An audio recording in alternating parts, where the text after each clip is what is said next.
Queridos, nós vamos abrir a palavra do Senhor, Isaías 24.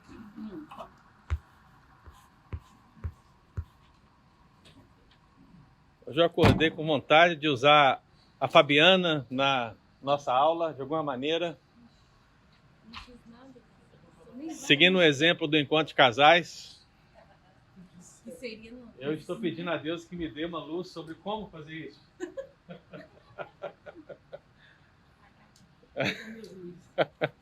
São só ameaças, né, Fabiana? Só ameaças.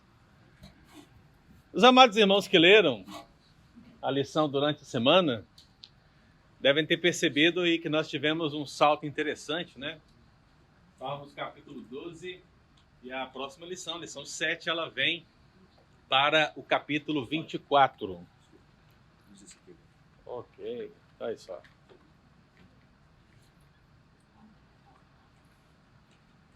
Tá ligado? Funcionou? Peraí que tá meio retardado aqui.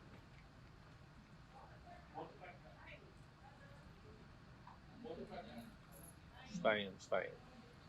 Muito bem.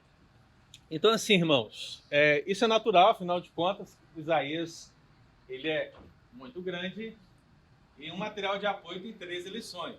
Então como é que se abarca 66 capítulos, né? Em 13 lições? Você precisa fazer uma síntese, um panorama daquilo que está sendo trabalhado. E na nossa última aula, se os irmãos perceberam bem, nós ficou faltando um pedaço final da lição, e quase que providencialmente esse pedaço vai ser utilizado na introdução de hoje para a nossa aula. Mas antes eu gostaria que nós lêssemos o texto. Isaías 24, você abriu sua Bíblia? Está abertinha? Então acompanhe comigo a leitura, meu querido, que diz assim: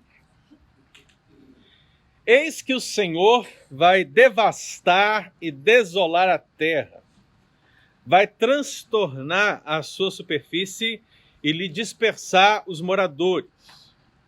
O que suceder ao povo, sucederá ao sacerdote, ao servo como ao seu senhor, à serva como à sua dona, ao comprador como ao vendedor, ao que empresta como ao que toma emprestado, ao credor como ao... Ou seja, ninguém escapa, né? Todo mundo incluído. A terra será de todo devastada e totalmente saqueada, porque o Senhor é quem proferiu essa palavra. Então, qual é a certeza de que essas coisas vão acontecer, irmão? Porque foi o Senhor que disse, né? A terra pranteia e se murcha. O mundo enfraquece e se murcha. Enlanguecem os mais altos do povo da terra. Na verdade, a terra está contaminada por causa dos seus moradores, porquanto transgridem as leis, violam os estatutos e quebram a aliança eterna.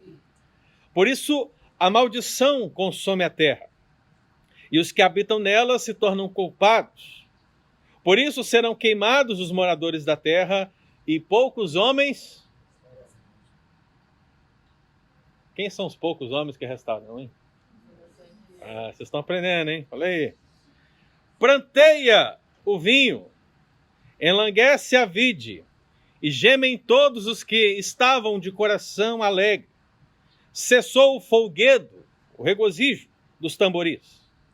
Acabou o ruído dos que exultam, e descansou a alegria da harpa. Já não se bebe vinho entre canções. A bebida forte e amarga para os que bebem. Demolida está a cidade caótica. Guarde essa expressão, irmão. A cidade caótica. Todas as casas estão fechadas. Ninguém já pode entrar. Gritam por vinho nas ruas. Fez-se noite para toda alegria. Foi banido da terra o prazer. Na cidade reina a desolação e a porta está reduzida a ruínas. Porque será na terra, no meio destes povos, como varejar da oliveira e como rebuscar quando está acabando a vindima. Versículo 16, a parte B diz assim: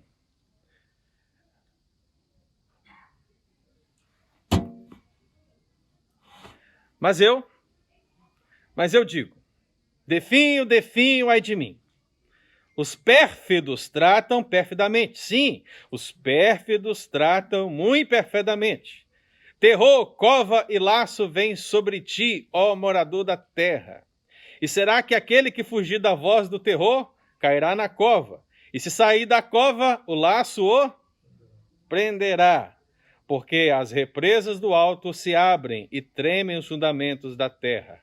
A terra será de todo quebrantada, ela totalmente se romperá, a terra violentamente se moverá, a terra cambaleará como um bêbado e balanceará como rede de dormir. A sua transgressão pesa sobre ela, ela cairá e jamais se levantará. Naquele dia o Senhor castigará no céu as hostes celestes e os reis da terra na terra. Serão ajuntados como presos em masmorra e encerrados num cárcere e castigados depois de muitos dias. A lua se envergonhará e o sol se confundirá quando o Senhor dos exércitos reinar no monte Sião e em Jerusalém. Perante os anciãos haverá? Perante os anciãos? Haverá glória. Por isso, leamos agora o versículo 14. Eles levantam a voz e cantam com alegria. Por causa da glória do Senhor, exultam desde o mar. Por isso, glorificai ao Senhor no Oriente, nas terras do mar, ao nome do Senhor, Deus de Israel. Dos confins da terra ouvimos cantar, glória ao justo. Amém. Vamos orar, irmãos? Presbítero Kisney, ore para nós, meu querido. Senhor, nosso Deus, nosso Pai, louvado, exaltado, glorificado seja o teu santo nome. Obrigado, Senhor, pela exposição da tua palavra. Obrigado pela oportunidade que temos, Senhor, de ouvir a tua voz essa manhã. Nós queremos, Senhor, que o Senhor venha trazer paz, tranquilidade e poder do Espírito Santo ao nosso pastor, Ângelo, para que possa expor a tua palavra. Que seja fiel à tua escritura, que seja fiel à exposição da mesa e que ela venha trazer conforto, venha trazer justiça, venha trazer juízo para as nossas vidas. Em nome do Senhor Jesus que nós pedimos. Amém. Glória a Deus. Muito bem, irmãos. Você deve ter percebido a minha leitura um pouco diferenciada, né? Eu fiz essa leitura basicamente para que os irmãos entendessem algo muito importante sobre esse texto em relação ao texto que aprendemos da semana passada. Afinal de contas, o título da nossa lição é Deus julga E restaura. Tem uma revista aberta aí só? Deus julga e Restaura. E nós? Nos louvamos. Nos louvamos. O que vimos na semana passada é que Deus está julgando a nação e vai restaurá-la a partir do renovo. Quem é o renovo? Jesus. Então veja que nessa relação de julgamento e restauração através do renovo, há algo que acontece no meio. O que acontece? É no meio, quase no fim, né? O Apocalipse. E quando eu falo Apocalipse, irmão, nós estamos referindo ao livro da Bíblia, ok? Nós estamos referindo ao último livro da Escritura, ainda que esteja lá bastante das coisas que se relacionam ao fim dos tempos. Quando eu uso a palavra Apocalipse, eu quero referir ao fim de todas as coisas. Nesse sentido, o profeta, ele olha o julgamento temporal de Deus aqui e agora. É como se Deus tratasse com o nosso pecado aqui e agora. Ele faz isso? Faz. Mas haverá um dia que ele julgará de uma maneira apocalíptica. Será um juízo final, não um juízo temporário. Será aquele juízo que a porta dele estará dois caminhos propostos. O vinde benditos do meu Pai e o apartai-vos de mim, malditos. Então esse juízo temporário, ele serve para nós como uma visão daquilo que vai acontecer ao fim. E assim, lá no fim, para aqueles que são o remanescente, haverá essa restauração final. Então, quando todos os homens que não reconheceram Jesus como Senhor e Salvador das suas vidas, todos os anjos caídos, incorporados na pessoa de Satanás, bem como as figuras apocalípticas da besta, do falso profeta e da grande meretriz serão lançados para o lago de fogo e enxofre. Para esses não há louvor. Para esses há ranger de dentes por toda a eternidade. E nós? E nós, irmãos? Nós o louvamos. Nós o louvamos. Então, Isaías 24, ele estabelece tudo isso que eu falei em outras palavras. Ele mostra o julgamento de Deus, a começar das nações, se alargando por toda a terra, e enquanto Deus vai provendo, vai realizando o seu julgamento, ele vai restaurando o seu povo, chamando o seu povo, e a esse povo lhe é dado um cântico de louvor. Então esses anciãos cantam glória. E é interessante, porque se você ler Isaías 24, e eu sei que você leu durante a semana, né? Você leu 13 ao 23, depois você leu, né, 24, 25, 26, 27. Tenho certeza que você leu todos esses capítulos dessa semana, a fim de entender melhor esse pano de fundo. Mas ele coloca aqui nesse capítulo 24 o louvor no meio. Você vai lendo, se você ler como eu li aqui, meu querido, você vai perceber o quê? Nossa, que coisa terrível, que alcance de julgamento tremendo, mas de repente lá no meio você tem alguém que louva a Deus, né? Deus preserva alguém ali no meio de tudo isso. Então é interessante, meu irmão, porque você precisa aplicar isso à sua vida hoje. Mesmo que o mundo inteiro jaza no maligno, você precisa ser a voz que se levanta e diz glória a Deus. Você é a luz nas trevas. Amém? Amém. Então nada mudou. Aquilo que Isaías colocou no seu contexto, aquilo que ele lançou à frente no contexto final de julgamento, e aquilo que nós vivenciamos hoje, nada mudou. O remanescente fiel de Deus é aquele que se levanta no meio a todas as crises possíveis, aos julgamentos de Deus, à mão de Deus pesando. A igreja é que levanta e diz glória a Deus. É ela que diz aleluia, louvores a Iavé. Amém? Amém? Então, quando nós voltamos à parte 3 da nossa lição, nós vimos naquela oportunidade, não vimos, mas veremos, né? Que Deus estava justamente fazendo essa promessa, que ele restauraria o seu povo. Afinal de contas, no meio de toda aquela guerra, no meio de toda aquela complexidade que nós estamos trabalhando aqui, o povo se dispersava.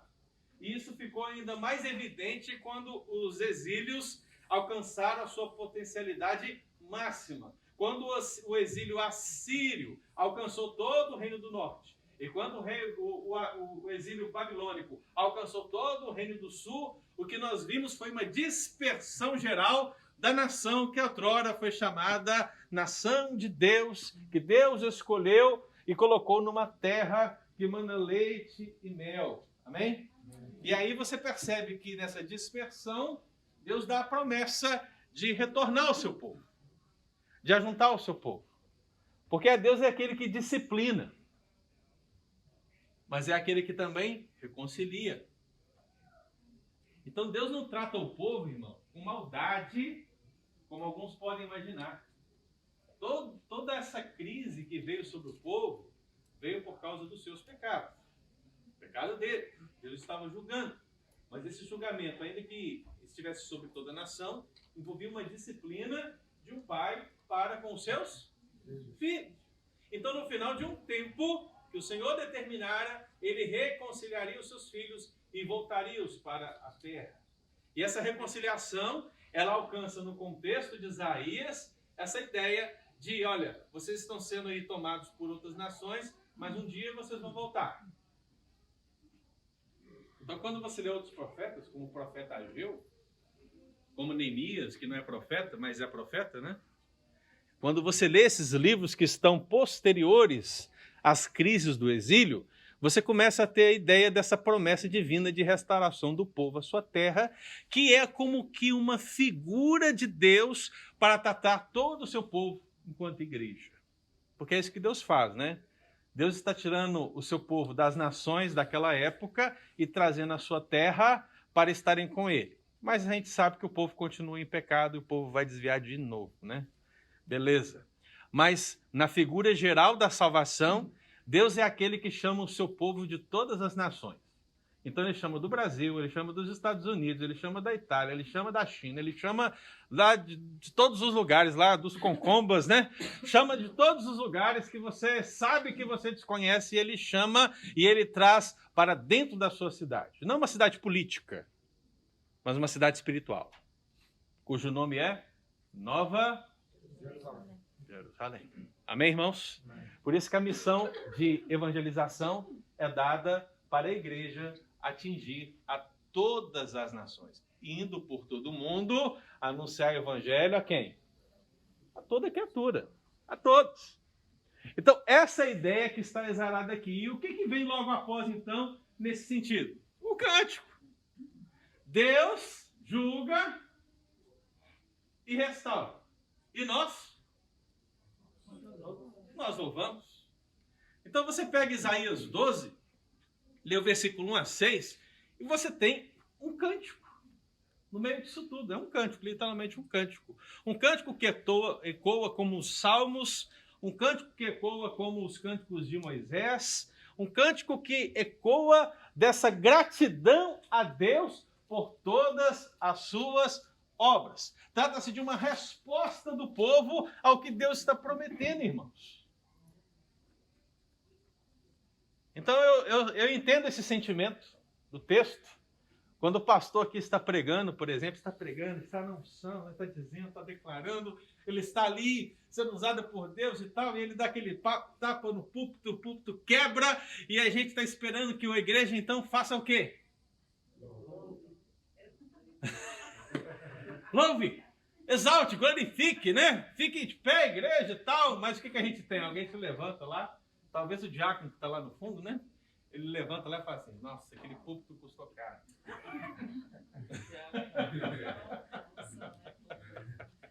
Não é verdade? Então, assim, o que nós esperamos como pastores da igreja, e certamente o que Deus espera da igreja, é uma resposta a tudo aquilo que ele tem feito. Por isso o salmista, lá no Salmo 103, ele faz uma pergunta que devemos responder, né? Que darei ao Senhor por todos os seus benefícios para comigo. Nós o louvamos. A expressão, tomarei o cálice da salvação, anunciarei o nome do Senhor. O que é isso? Nós o louvamos. Então, entendendo essa realidade, irmãos, imergimos no contexto do nosso texto, porque o que temos aqui é exatamente a mesma coisa. É um cântico no meio do juízo. É um cântico no meio do julgamento divino. A diferença é que o julgamento aqui parece ser maior em relação aos textos anteriores, por causa das palavras que estão escolhidas. Na verdade, se você me perguntar assim, qual é o livro da revelação na Bíblia, o que você vai me responder, Erione? Qual é o livro da revelação na Bíblia? Né? Não espiritualize dizendo que toda a Bíblia é revelação. Qual é o livro da revelação na Bíblia? Isso aí. Né? Ela mesma diz, na verdade. Não sei o que diz, não. Né? Que a palavra Apocalipse significa revelação, revelar, né? Trazer à luz o que está oculto. Né? Então, nesse sentido, o Apocalipse que temos na Bíblia, até mesmo nas divisões, quando a Sandra vai fazer um discipulado, não que ela faça isso, mas estou só sugerindo. Mas quando a Sandra vai fazer um discipulado, ela vai lá e quer ensinar, por exemplo, os livros da Bíblia. Então ela começa ensinando, olha, você tem aqui 4 evangelhos, você tem um livro histórico, que é o livro de Atos, você tem as cartas paulinas, você tem as cartas gerais e você tem o quê? Apocalipse, né? Então, via de regra, o que a gente faz nessa divisão essencial da Escritura? Acabamos por pensar que o Apocalipse só tem Apocalipse. E não é assim, irmãos, na Bíblia. O Apocalipse talvez seja a revelação máxima, mas o Apocalipse está presente em muitas outras porções da Escritura. Na verdade, aquilo que você lá, nos 22 capítulos que João recebeu da parte de Deus, está especificado em muitos outros textos da Escritura. Então, se você tiver a curiosidade, irmão, né? Se você quiser, leia em casa, Isaías, leia aí do capítulo 24 a 27, já tá bom, 3 capítulos por dia, né? Então, se você ler o capítulo 24 a 27, você vai perceber o Apocalipse de Isaías.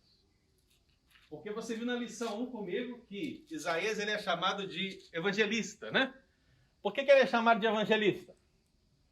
Porque ele fala de Jesus como ninguém, antes de Jesus ter nascido. Agora eu estou te apresentando uma outra faceta de Isaías. Isaías, como é que eu vou dar esse nome para ele, né? Isaías, ele é já profeta, né? Ele já é profeta. Mas eu quero dizer que ele é como João, aí fica difícil agora anunciar, né? Mas, então vamos anunciar do jeito que está escrito aí, né? O Apocalipse de Isaías. Então, se alguém perguntar assim, existe um livro na Bíblia chamado o Apocalipse de Isaías? Aí você pode falar, sim, existe. É o capítulo 24, 25, 26 e 27 de Isaías. Esses 4 capítulos, eles especificam exatamente essa ideia do Apocalipse. Por isso que alguns chamam pequeno Apocalipse, porque são apenas 4 capítulos. 4? 24, 25, 26? 4 capítulos, são 4 capítulos, né? Mas são 4 capítulos interessantes, que abordam essa questão do Apocalipse, lembre-se, dentro do contexto veterotestamentário. Dentro do contexto veterotestamentário, existem algumas limitações. Porque Deus, meu irmão, não está dando para você todo conhecimento de uma vez só. Ele dá isso.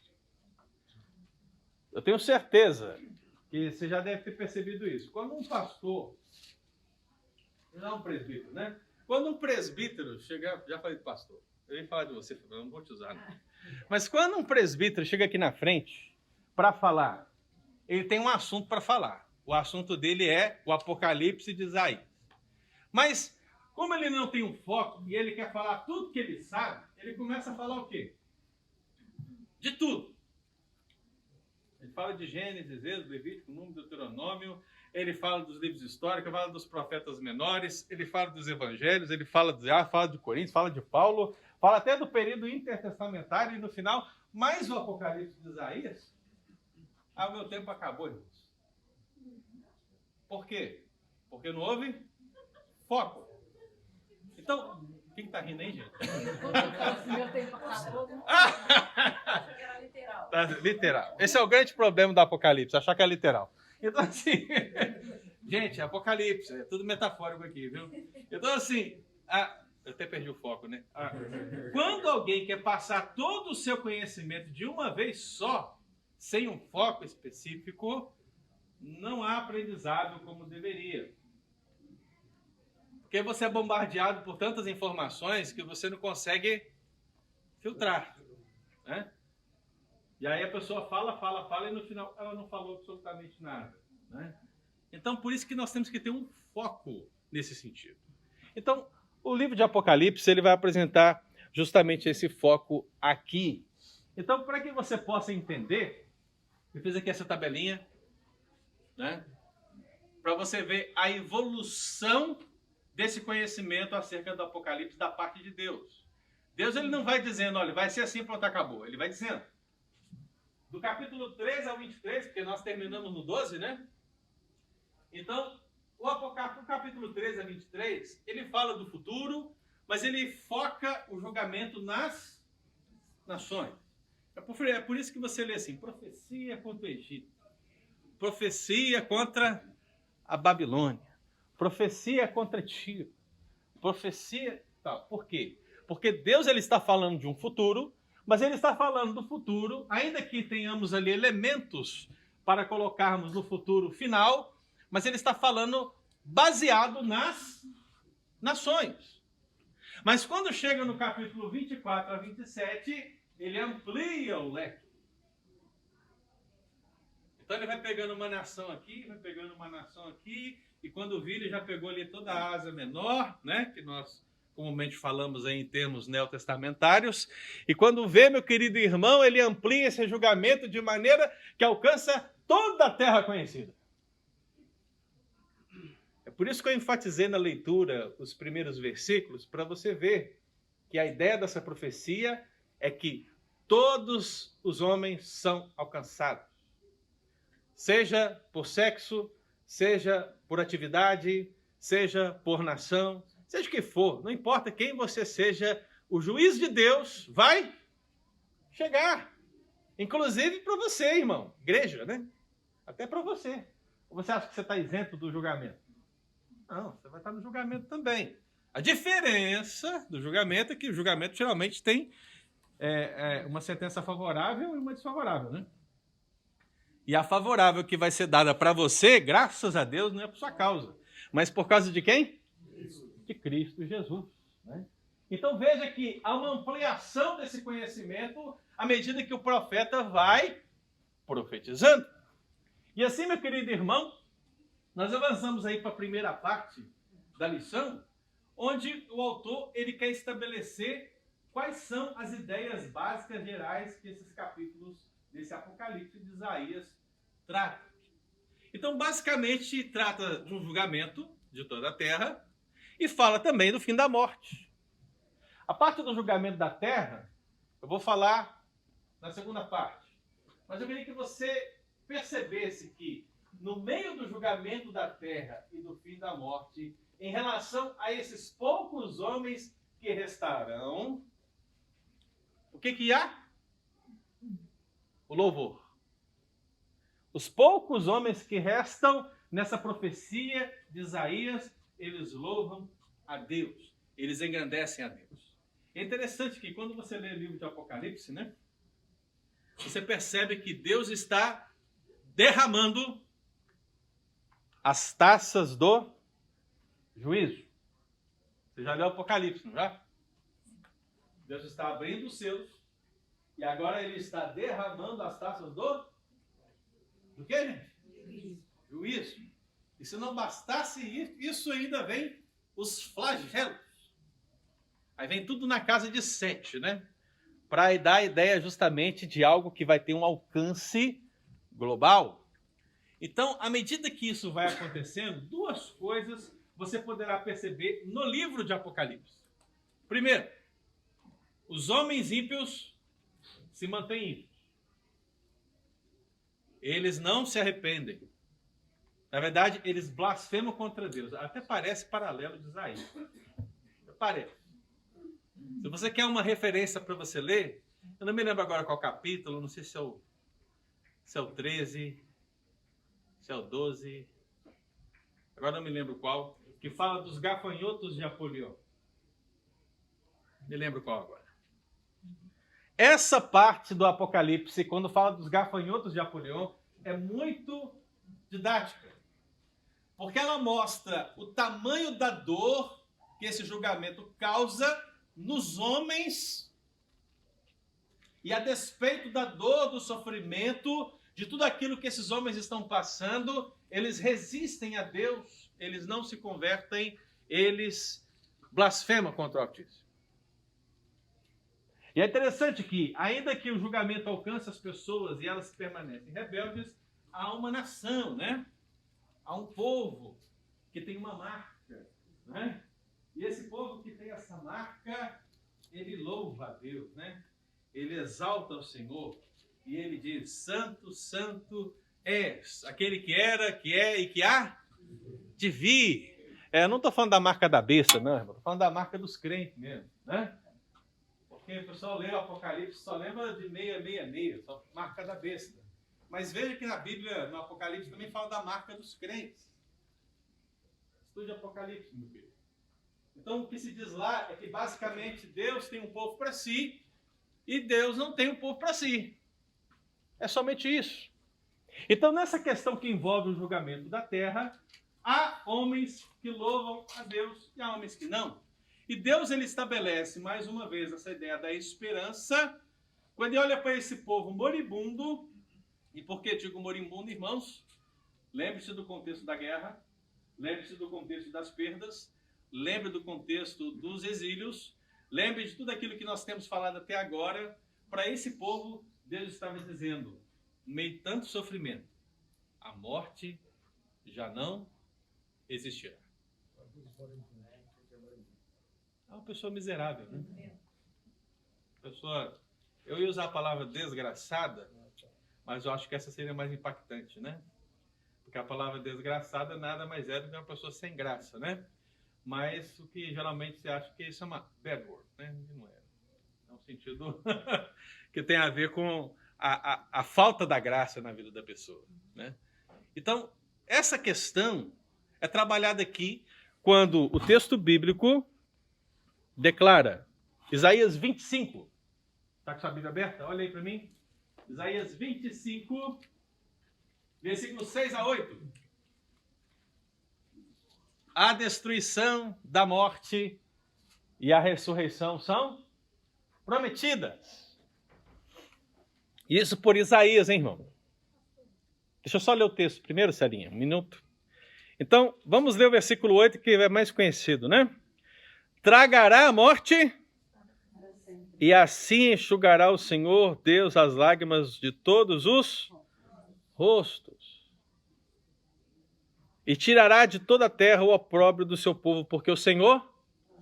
Então veja que o julgamento, irmãos, ele pode estar acontecendo, pode estar baixando com força, mas o remanescente é resguardado, com a promessa de que a morte não os tragará. Se você ler o outro texto, Isaías 26, você vai perceber a questão da ressurreição. Porque o profeta diz, mortos não tornarão a viver, sombras não ressuscitam, mas os vossos mortos também, o meu cadáver, viverão e ressuscitarão. A terra dará à luz os seus mortos. Isso em Isaías. Isso porque você percebe o Senhor falando no Novo Testamento de uma ressurreição espiritual. Qual que é a ressurreição espiritual? Vocês estavam mortos nos vossos delitos e ele vos deu? O que é isso? Não. Ressurreição. Alguém está morto e tornar a viver, o que é isso? Não é reencarnação, não, viu, irmão? É ressurreição. Então veja, essa é uma ressurreição espiritual. Você estava morto para Deus e agora você está vivo. Agora há uma segunda ressurreição, uma ressurreição física.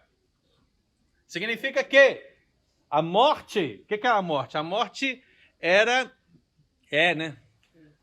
O salário do pecado. Então qual é a prova que você está morto espiritualmente? Qual a prova cabal que você é o pecador miserável? Você vai morrer, meu filho.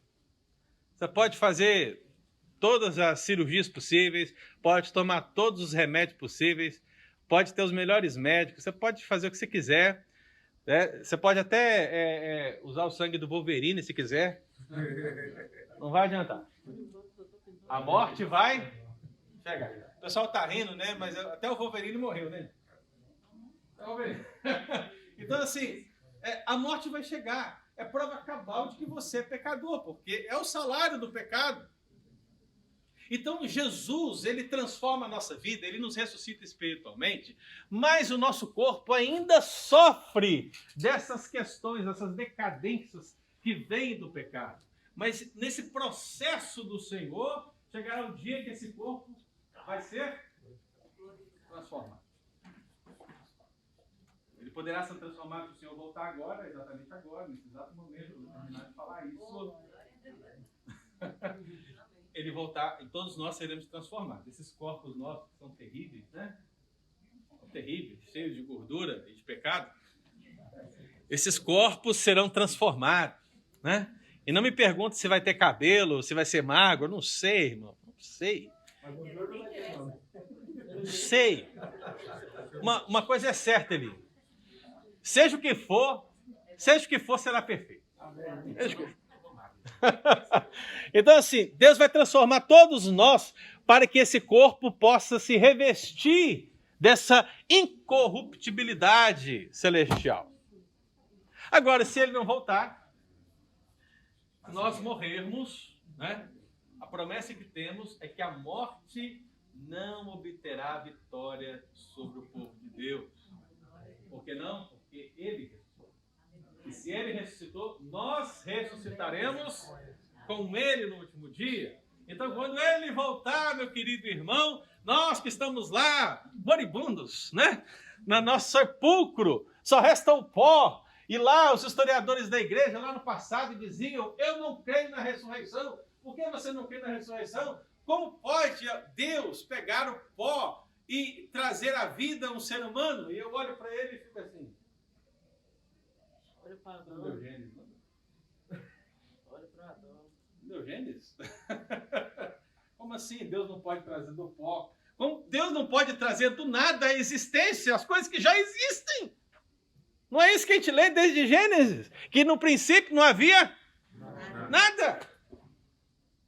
Então a gente tenta, meu irmão, muitas vezes instrumentalizar a fé baseada em coisas terrenas, e o ser humano quer insistir que toda essa perfeição, toda essa glória que podemos ver na criação, você pode ler, veja, meu irmão, as coisas pequenas, a perfeição que existe nas coisas. Você acha que isso tudo veio do nada? Foi por acaso. O acaso. Isso tudo foi criado ex nihilo. Veja, irmão, a loucura. Aí as pessoas falam: você tem muita fé. Não, você tem mais fé do que eu. O ateu tem mais fé do que eu. Porque assim, eu creio no Criador que fez todas as coisas. Ele crê que o nada fez todas as coisas. Não, ou seja, ele tem mais fé do que eu. Você entende essa realidade, irmão? Veja então a dificuldade. Então, quando o profeta fala da destruição da morte e fala da ressurreição prometida, ele está falando de um arcabouço teológico muito presente no Novo Testamento, mas que já tinha sido dado ali em termos de raízes nas suas palavras. E que Jesus, ele vem mostrar a árvore toda. Então, quando você lê Isaías, você está olhando para quê? Para as raízes. E quando você está lendo o Novo Testamento, você está vendo o quê? A árvore toda, inclusive as raízes. Então, quando você tem um tratamento com a Bíblia, você precisa ter esse entendimento, irmão. À medida que a Bíblia vai avançando, de Gênesis a Apocalipse, ela vai aumentando, progredindo na informação de Deus acerca do seu plano soberano sobre nós. Então, o segundo tema que é trabalhado nesses capítulos é a vitória do Senhor, né? Eu achei que eu ia passar rápido hoje, hein?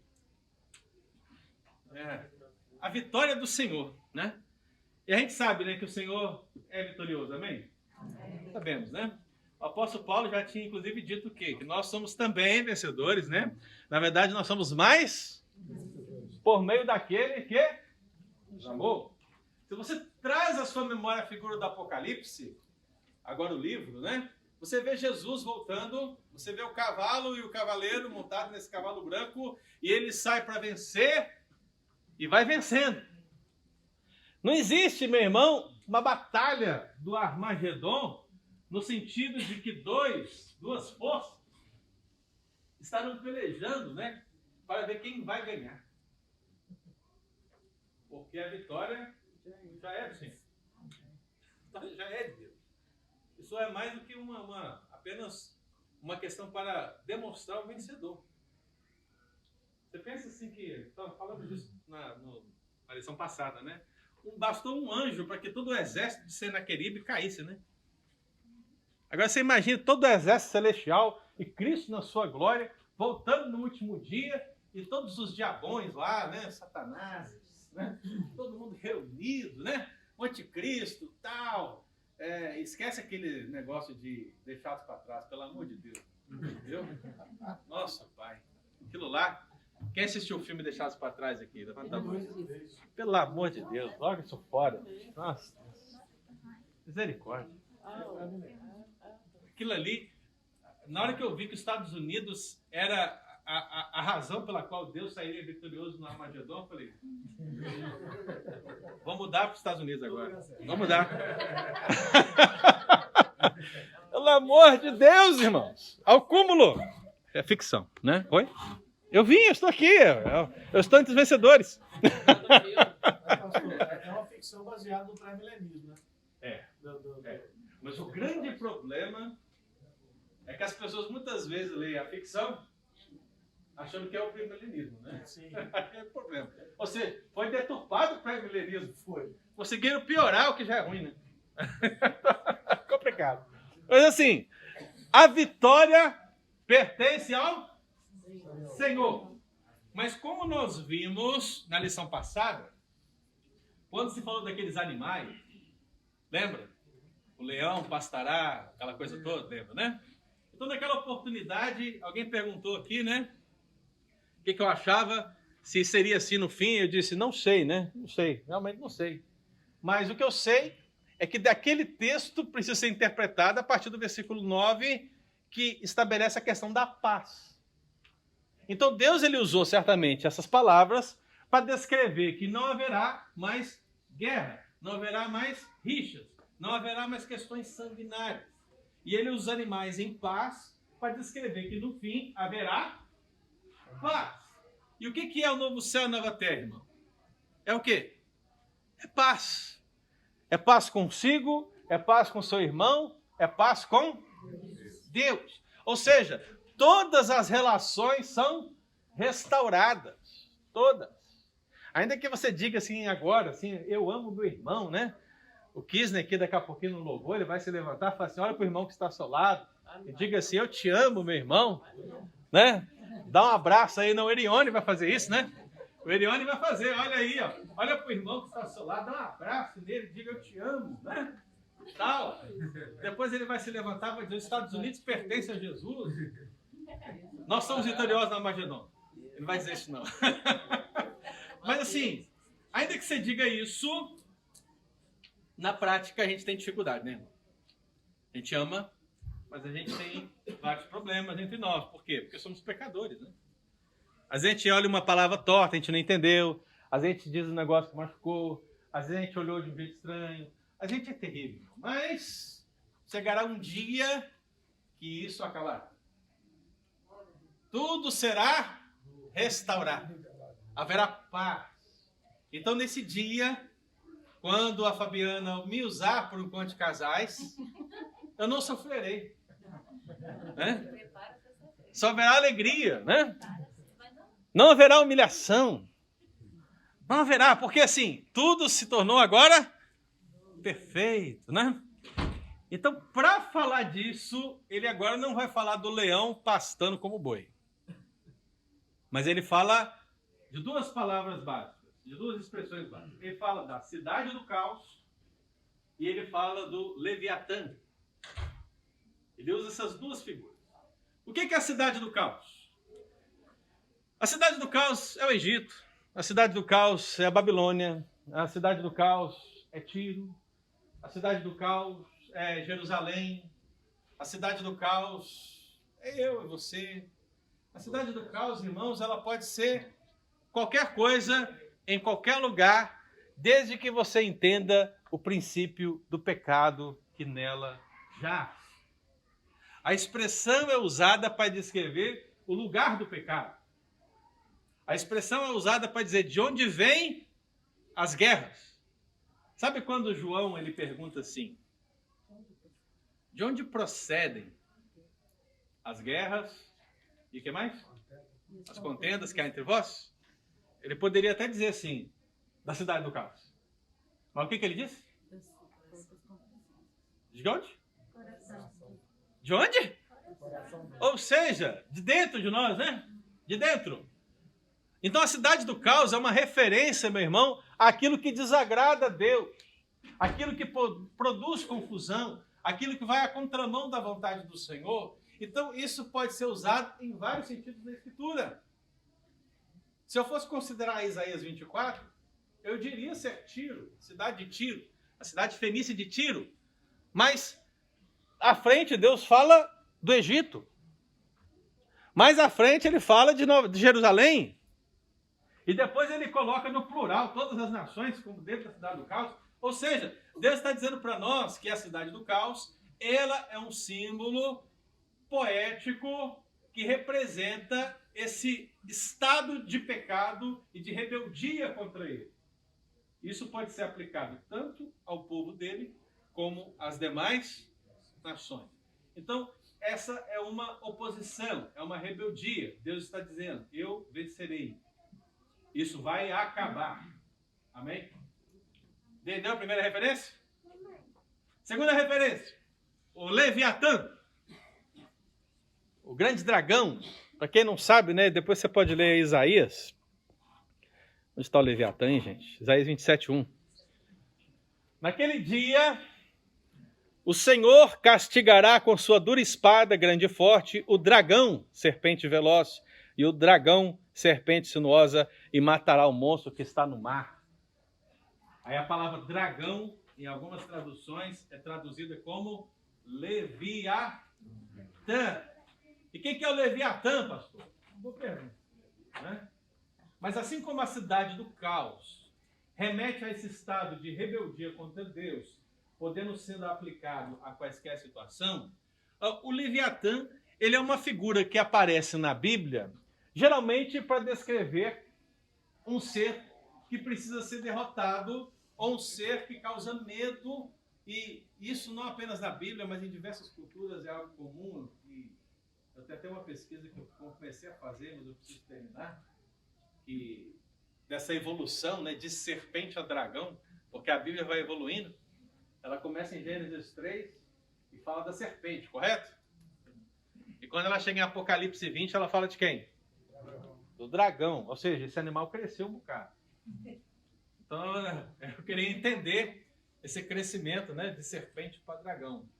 E eu sei que na sua cabeça, a imagem que você tem de dragão é daquele ser alado e cuspidor de fogo, né? Não é muito diferente do que está na Bíblia. Mas a Bíblia, via de regra, no Antigo Testamento, ela vai aplicar a palavra Leviatã a um ser marinho, a um ser que está nos mares. E no Novo Testamento, esse ser marinho, ele voa, né? Ou seja, ele está nos céus. Então, se no Antigo Testamento ele está na terra, no mar, no Novo Testamento ele está no céu. Então, qual que é a ideia básica do Leviatã? Primeiro, Deus criou todos os seres, amém? Concorda comigo? Ou o diabo criou algum? Não, Deus criou todos os seres. Deus criou o cavalo, o pônei e o coelhinho. Ok? Mas Deus também criou o leão, a serpente e o Leviatã. Então você tem na obra criativa de Deus pequenos animais e grandes animais. De qual você tem na mira? Do pequeno ou do grande? Depende, né? Se for uma mulher, ela terá mais do pequeno, como uma barata. A barata é suficiente, né, para trazer o apocalipse na casa. Mas, via de regra, nós temos medo do maior, né? Do grande. Então, as figuras bíblicas, preste bastante atenção nisso, irmão. As figuras bíblicas demonstram que Deus criou animais muito grandes, e esses animais foram tratados em vários textos, principalmente em Jó, com uma aparência terrível.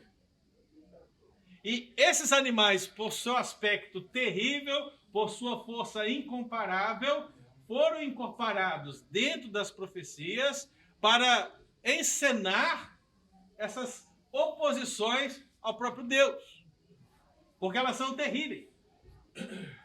Se você levar o Leviatã em termos literais no texto, você não conseguirá, porque não há sentido nenhum de aplicar a ideia de Deus matar um animal como se isso tivesse algum significado para o novo céu, para a nova terra. Qualquer o significado de Deus matar um animal para o novo céu e a nova terra? Nenhum. Mas no momento que Deus utiliza esse animal que descreve a sua ferocidade para descrever a ferocidade de um ser que se levanta em rebeldia a ele, que ele terá a vitória. E quando nós começamos a ler a Escritura e percebemos que há um ser que é associado à serpente e ao dragão, portanto, é associado ao Leviatã, que está por trás de todo o aspecto dessa rebeldia contra Deus, nós vamos poder, então, trazer uma aplicação que o Leviatã pode representar o diabo e os seus estratagemas. Não o diabo por si só, irmão. Ok? Mas o diabo e os seus estratagemas, os seus servos. Porque Deus está dizendo que vai ter a vitória sobre a cidade do caos e vai ter a vitória sobre o dragão. O que você tem no Apocalipse é a mesma coisa. Quem é a cidade do caos no Apocalipse? Babilônia. A grande meretriz. E o que Deus fala com ela? Vai vencer. E você tem o dragão. Quem é o dragão? Hã? O Eudes não concordou com isso. Então assim, você tem o dragão. E o dragão, por si só, ele não quer trabalhar sozinho, né? Ele não trabalha sozinho. O que ele chama? Duas bestas. A besta que emerge da terra e a besta que emerge no mar. Duas bestas. E cada uma dessas bestas tem vários chifres. Então, é um ser poderoso com outros poderosos indo contra a igreja. O que Deus fala? Eu vencerei. Eu vencerei. Então, o que está descrito aqui não é diferente do que está escrito lá, irmão. Só com outras palavras. Você pode até pesquisar um pouco mais. Eu poderia dar um estudo só sobre o Leviatã, sobre o dragão. Então, para que a gente não perca o foco, basicamente é isso que você precisa perceber. Que a cidade do caos e o dragão, enquanto o Leviatã, são figuras dos homens, das nações, dos seres que se levantam em rebeldia contra Deus. E ele está dizendo, eu os vencerei. Amém? Então, em 5 minutos, irmãos, nós vamos para a parte principal para a gente encerrar aqui, né? Eu vou dar a aplicação no final também. Muito bem. Aqui está. O capítulo 24 que nós lemos, o negócio está lento igual, fala da aliança. Até agora, a aliança foi vista de uma maneira indireta por nós, na expressão Yahvé. Porque o nome que Deus escolheu para se revelar através do profeta Isaías é o nome do Deus da aliança. Mas agora ele menciona a aliança diretamente. Ele fala da aliança eterna. Isaías 24 fala que os humanos, os seres humanos, eles quebraram a aliança eterna. Então, ele, a partir dessa aliança, ele realiza o julgamento. O autor da lição, ele dividiu isso em 3 ideias. O Senhor arrasa a terra e seus habitantes, um cântico de júbilo e o julgamento no céu e na terra. Mas nós vamos dar aqui uma melhorada nisso e vamos dividir em 5 perspectivas. Então, se você quiser saber o que o Apocalipse de Isaías 24 diz acerca dos eventos finais. Então, basicamente, ele diz isso aqui. Olha aí. Uma devastação geral. Independente do status social, todos serão alcançados. Isso está explicando Isaías 24.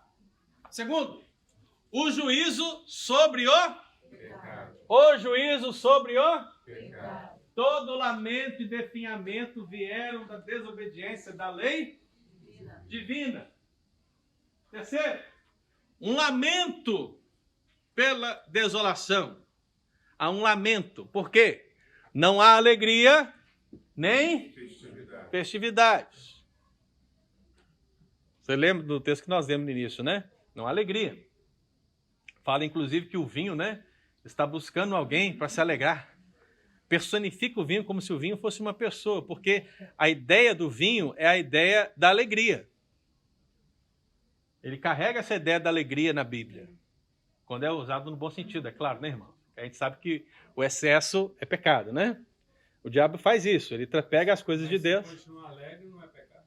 Se continuar alegre, não. Alegria é um fruto do Espírito.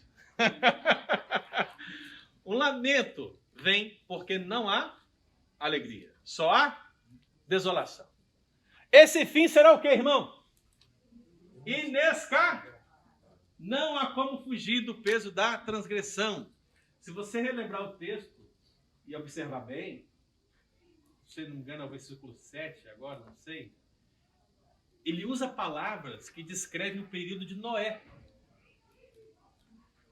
Descreve o período de Noé. E o que aconteceu com Noé naquela época, irmão? Deus colocou os animais na arca, entrou a família de Noé, Deus fechou a arca e as pessoas que estavam do lado de fora, elas sobreviveram? Não. Diz um filme aí que passava no SBT antigamente que sim, né? Tem um filme Noé que passou no SBT, irmão. Estava lá Noé na arca, né? Noé fica doido, depois mais céus quentes. O que eu achei mais estranho naquele filme, que está paralelo com os Estados Unidos ajudar o diabo, o Deus não ajudou, né? É que está lá Noé na arca, o mundo inteiro cheio de água, e de repente ouve lá.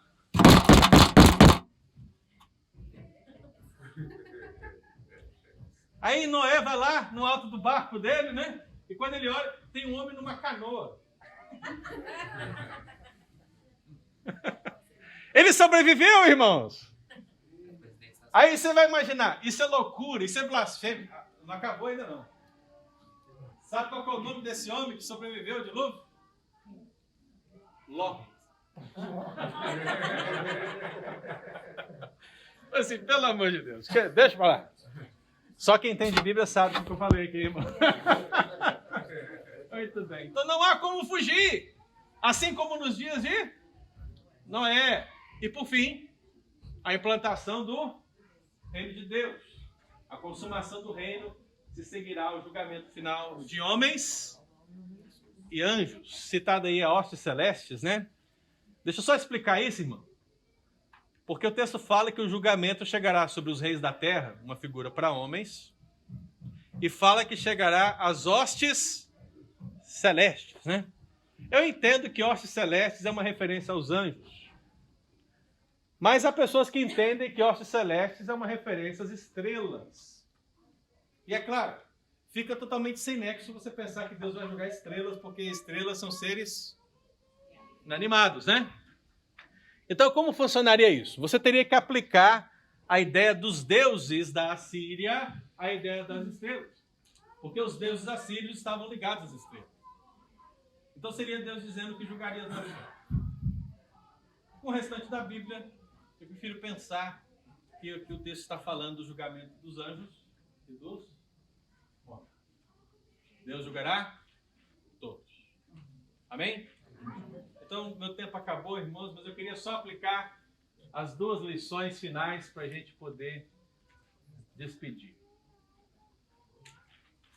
Só por meio, preste atenção, irmão, só por meio de uma intervenção radical e surpreendente de Deus, essa degradante realidade poderá ser revertida. E Deus fez através de Jesus. Portanto, exalte ao Deus que intervém para a salvação do seu povo. Amém, querido irmão? Vamos orar mais uma vez? Vamos ficar de pé, queridos. Deus julga e restaura. E nós? E nós? Então, quero ver o seu louvor, meu irmão, no culto que teremos daqui a pouco, né? Que você possa louvar o seu Deus com todo o seu coração, em nome de Jesus. Pai, nós queremos colocar as nossas vidas na presença do Senhor e agradecer pela palavra que foi ministrada aqui nessa manhã, porque o Espírito Santo é que ministra a cada um de nós. Naquilo que Ele mesmo aplicou essa palavra, que o Senhor possa nos fazer crescer para o louvor da Tua glória. Abençoa-nos, ó Deus, no culto a seguir e que possamos, ó Deus, com todo o nosso ser, te engrandecer e te louvar, porque Tu és fiel, em nome de Jesus. Amém. Amém, querido? Deus te abençoe.